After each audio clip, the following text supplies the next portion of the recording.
Manifestació del professorat després de rebutjar majoritàriament la proposta d'acord de la Conselleria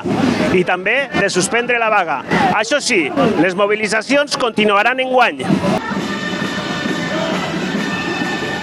Jo penso que era molt important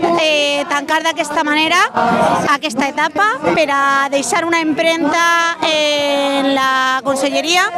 de que a setembre tornarem a omplir el carrer en el puny en alt i en la música sonant darrere nostre. Des d'Alacant hem vingut així amb moltíssims cotxes perquè volien donar este tret de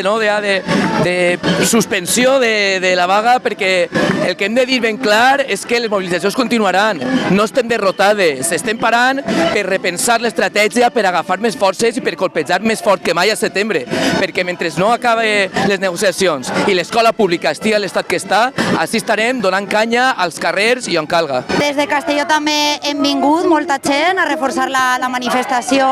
última i unitària, última en punts suspensius, perquè en setembre continuarem amb més forces, millor mobilitzats, organitzats i no pararem fins a aconseguir tot el que demanem.